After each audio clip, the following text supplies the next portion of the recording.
How I S every exam. যখন তুমি দিনে একটার থেকে বেশি কাজ করো তখন তোমার ব্রেইনে একটি ফ্লো চার্ট তৈরি হয়ে যায়। মনে করো তোমার কাছে আছে 100% ফোকাস আর তোমাকে দিনে 3টা কাজ করতে হবে।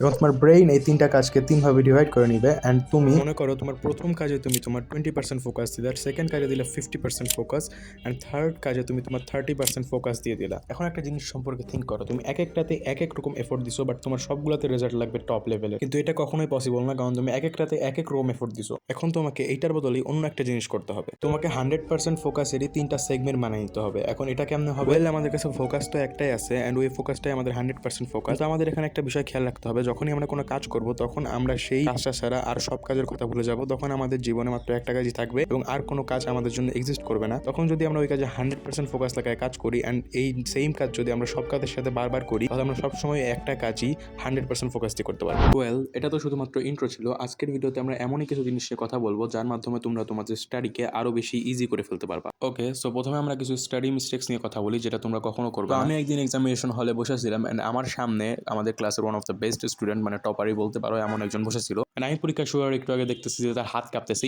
ইভেন দো সে আমাদের ক্লাসের সবচেয়ে বেস্ট স্টুডেন্ট অ্যান্ড অবশ্যই সে সবচেয়ে বেশি পড়ে আসছে, তাও তার হাত কাঁপতেছে। দ্যাটস মিন তার সেলফ কনফিডেন্স নাই বা আত্মবিশ্বাস নাই। এখন সে হয়তো আত্মবিশ্বাস ছাড়াও টপ করে ফেলে কারণ সে এত আকারে পড়ছে, সে ক্লাসের টপ স্টুডেন্ট। আর তোমাকে ভুল করা যাবে না, তোমাকে অবশ্যই আত্মবিশ্বাস রাখতে হবে। তোমাকে ভাবতে হবে এই সব কোয়েশ্চেন পেপার সলভ করা অত বড় ব্যাপার না, আমি যদি পড়ে আসি আমি অবশ্যই কোয়েশ্চেন পেপার সলভ করতে পারবো, এটা তেমন কোনো বড় ব্যাপার না। এই কনফিডেন্স তোমাকে রাখে দেন কোয়েশ্চেন পেপার সলভ করতে হবে। তুমি যদি ভাবো না, আগেই ভাবো যে আমার কোয়েশ্চেন পেপার খারাপই হবে, তাহলে তোমার খারাপই হবে। যদি তোমার কনফিডেন্স থাকে, তোমার খারাপ গেলেও তোমার মনে হবে তোমার ভালো হয়েছে, একটা আত্মবিশ্বাস তৈরি হবে।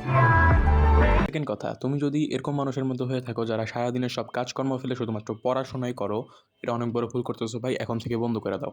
তোমার এটা জানতে হবে যে তুমি দিনে কতক্ষণ পড়বা, কতক্ষণ পড়লে তোমার কাজে লাগবে এবং কোন দিন তোমার কতক্ষণ পড়তে হবে, তোমাকে এটা সম্পর্কে ফুললি প্ল্যান্ড থাকতে হবে। ফর এক্সাম্পল, আগামী 30 দিনের মধ্যে আমার একটা এক্সাম আছে অ্যান্ড ওই এক্সামের জন্য আমার এখনো 30টা চ্যাপ্টার বাকি। তো এখন আমি আমার মোট দিনের সাথে মোট চ্যাপ্টারটাকে ডিভাইড দিয়ে দিব। দ্যাটস মিন আমার প্রত্যেক দিন একটা চ্যাপ্টার শেষ করতে হবে। এখন আমার মাইন্ডসেট কিছুটা এমন থাকা লাগবে যে সে একটা চ্যাপ্টার শেষ করতে আমার একদিনে যতটা টাইমই লাগুক না কেন সেটা ম্যাটার করে না, আমাকে সে একটা চ্যাপ্টার একদিনে শেষ করতে হবে। তখন ফাইনালি ফ্রেমওয়ার্কে আসি যেটা আমি নিজের জন্য বানাইছিলাম। Point number 1, art of highlighting questions. তুমি যদি ম্যাথের কোনো চ্যাপ্টার করতে থাকো তাহলে তোমার সেই চ্যাপ্টার থেকে এমন কিছু কোয়েশ্চেনকে মার্ক করতে হবে যেটা দেখার পরে তোমার দ্বিতীয়বার ওই চ্যাপ্টার না পড়া, মানে 2 থেকে 3টা কোয়েশ্চেনের মাধ্যমে তুমি পুরো চ্যাপ্টার কভার করে ফেলবে। আমি এটার সাথে একটা এক্সট্রা পয়েন্ট অ্যাড করতে চাই, revision method made by me. বছরের শুরু থেকে আমি আমার পড়ার টেকনিক ফুললি চেঞ্জ করে ফেলছিলাম, কারণ গত বছর পর্যন্ত আমি অনেক বেশি কনফিউজ থাকতাম পরীক্ষার আগে যে আমি রিভিশন কেমনে করবো। আমি কোনো ওয়ান শট ভিডিও দেখবো নাকি কোনো স্যাম্পল কোয়েশ্চেন সলভ করবো। সত্যি কথা বলতে গেলে আমার টাইমের অনেক কমতি ছিল, এই জন্য দুইটাই অত বেশি ইফেক্টিভ। সো আমি রিভিশন করার জন্য শর্টকাট একটা মেথড বের করে ফেললাম। এখন তোমাদেরকে বুঝতে হবে প্রত্যেকটা সাবজেক্টের ফরম্যাট আলাদা, এখানে তোমাদেরকে নিজেদেরকে সেইটা বানাইতে হবে। এখানে এক একটা রিভিশন মেথডের প্যাটার্ন এক এক রকম হতে পারে। ফর এক্সাম্পল ম্যাথের রিভিশন দেওয়ার আগে আমি ম্যাথের যতগুলো চ্যাপ্টার আছে সবগুলো চ্যাপ্টারের ফর্মুলাগুলো একটা শিটে লিখে ফেলতাম। দেন আমি স্যাম্পল কোয়েশ্চেন সলভ করার আগে সেই শিটটা ভালো করে রিভাইজ করতাম যাতে সেই ফর্মুলাগুলো আমার মাথার মধ্যে গাইথা যায়। দেন আমি স্যাম্পল কোয়েশ্চেনটা সলভ করতাম অ্যান্ড দেন এরপরে এক্সাম দিতে চাইতাম অ্যান্ড এক্সামে এটা অনেক বেশি হেল্প করে, believe me. Point number 2, 3-3-6 rule.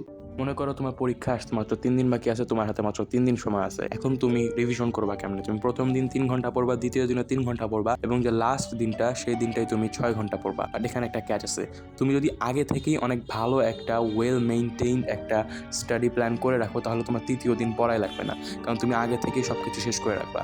এখানে আমি লাস্ট শুধু বলে রাখছি যে 6 ঘন্টা পড়তে হবে, বাট তুমি যদি ভালো একটা প্ল্যান করে রাখো তোমার লাস্টের দিন পড়ার জন্য কিছু থাকবেই না। তুমিও নিজের জন্য এমন কিছু রুল বানাইতে পারো জাস্ট নিজের কনফিডেন্স বুস্ট করার জন্য। এতক্ষণ আমি যেগুলো নিয়ে কথা বলতেছিলাম এগুলো আমি নিজের জন্য বানায় রাখছিলাম, এখন কিছু সায়েন্টিফিক ওয়ে নিয়ে কথা বলি।